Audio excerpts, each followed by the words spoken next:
The Unrivaled Basketball Company is kicking off their inaugural season soon, and we got visuals of what their uniforms are going to look like, so let's take a look, see if we like them or not. I'm going to start with the Rose, and I think they have a really strong uniform here. I like the deep green color, I like the font, I like how the Rose is incorporated in the design, but at the same time, this does feel kind of like the obvious choice. I don't want to say it's lazy or easy necessarily, but if it was up to me, if I was designing these uniforms, at least one of my ideas would have looked something like this. Vinyl is looking good. I like how they've got some era on the sides there, and I think they've got the ratio of the colors right. Like, if it was more blue here, it probably would have been a travesty, at least in my eyes, but this is perfect. But the mist bore me.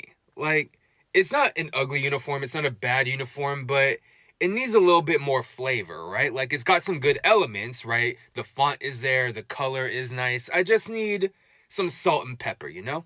When I think about the laces and compare them to the Mist, I think the laces uniform succeeds for two reasons. One, the color combo just pops a little bit more, and for two, the font on laces is more unique. It stands out in a different way. Like, the Mists have a good font and a good color scheme, but it doesn't stand out. It doesn't pop. So therefore, the uniform to me just looks kind of basic and boring. Here, we're not doing anything wild with the uniform, but because of the color combo, because of the font, I like it 10 times more. I really do like this uniform from the Lunar Owls. Like, the gold is popping, and even though it's not an owl physically on it, I do get owl vibes from this. I do like this uniform too, and I do like the minimalist wing details on the side here, but I don't know, it's not as good. It's not as lunar.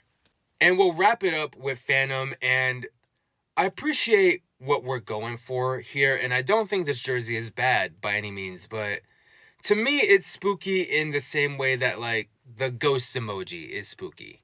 Does that make sense? Though I will say everything they're doing does get a lot spookier when you put the inkwell filter over it.